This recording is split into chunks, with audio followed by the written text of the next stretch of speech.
les peuples anglophones, aux États-Unis, au Canada, en Angleterre, et beaucoup d'autres gens comme moi ont adopté l'anglais comme langue nationale. Je parle l'anglais mieux que toute autre langue, mais pas aussi bien que Frère Swaggart. Et ce sont les circonstances qui ont fait de l'anglais ma langue nationale. Je rêve en anglais, je prête serment en anglais, et cela, de l'avis des psychologues, fait de l'anglais ma langue nationale.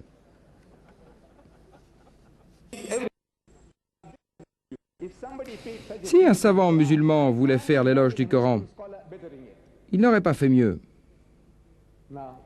Maintenant, préparez-vous à une autre surprise. Préparez-vous à un choc qui émane de 32 savants assistés par 50 collaborateurs appartenant aux confessions chrétiennes. Ces derniers disent que malgré cela, la version du roi James comporte des défauts très nombreux et très graves. Et ce n'est pas moi qui le dis. Il existe des défauts très nombreux et très graves qui nécessitent la révision et la correction de la traduction anglaise.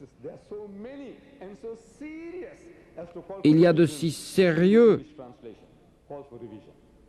défauts qu'elle nécessite une révision. Elle nécessite la correction et on l'a corrigée.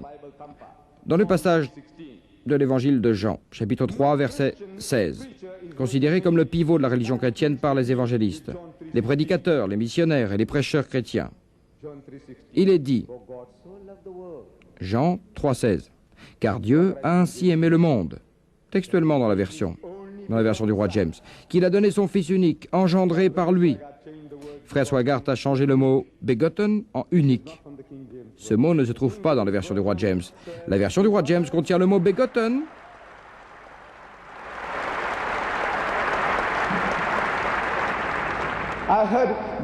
Vous avez vu Frère Swaggart à la télévision, ou peut-être sur une cassette vidéo, ce matin même. Il s'adressait à un groupe de personnes qui devaient appartenir à son église, et il leur parlait, semble-t-il, de ce même sujet ou d'un autre, et il a employé l'expression « engendré par Dieu ». C'était ce matin. Et 8 heures plus tard, il la change, cette expression, en « unique ».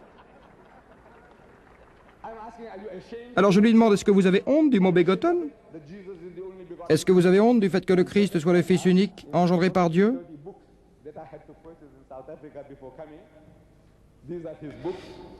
Mais le frère Swaggart, dans un des 30 livres que j'ai achetés en Afrique du Sud avant mon départ, ce sont vos livres, plus de 30 livres que j'ai achetés et lus, un par un, pour savoir de quoi parle le frère Swaggart et ce en quoi il croit, réellement. Car d'habitude, lorsqu'on discute avec des chrétiens, on constate que chacun d'eux est un cas particulier, unique. Dès que vous le coincez sur un sujet, n'importe quel sujet, il vous répond « je ne crois pas à cela ». Et chacun des milliards de chrétiens, chaque chrétien que je rencontre, je le trouve unique en son genre, un cas particulier. Qu'il appartienne à l'église anglicane ou catholique, il ne croit aux enseignements ni de l'une ni de l'autre. Chacun d'eux est un cas unique. Et pour cela, je me suis dit, je vais lire ces livres pour savoir ce qu'il veut. Alors j'ai trouvé qu'il se référait au passage 3.16 de l'Évangile selon Jean et que dans ses citations, il employait le mot « begotten », mais ce soir, il emploie le mot « unique ». Vous savez pourquoi? La raison est évidente, c'est parce que les musulmans contestent ce terme. Le Coran dit « il n'engendra ni ne fut engendré », c'est-à-dire que Dieu n'a donné naissance à aucun fils et que lui-même n'est issu de rien. Il est sans pareil, ni équivalent.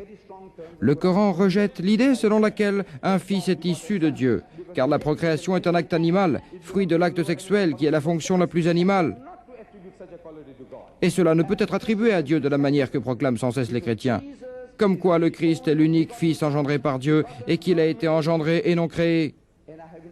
Et je demande tout le temps aux chrétiens, de grâce, expliquez-moi ce que vous entendez par « il a été engendré et non créé ». Que voulez-vous dire par là?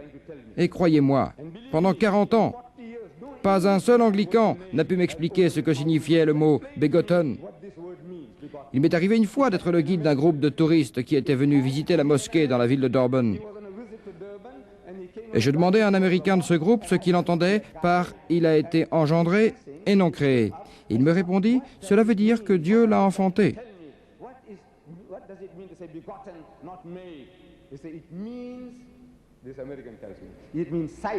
Et cet Américain me dit, cela veut dire que Dieu l'a enfanté. Et je dis, quoi?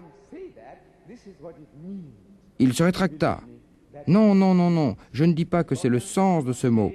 Croyez-moi, c'est ce que signifie effectivement l'expression « begotten, not made ».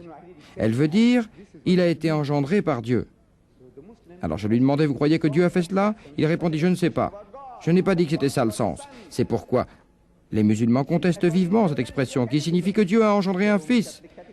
Cette expression se trouve dans votre langue à vous, dans vos doctrines, dans la doctrine catholique, la doctrine anglicane, la doctrine méthodique, la doctrine luthérienne.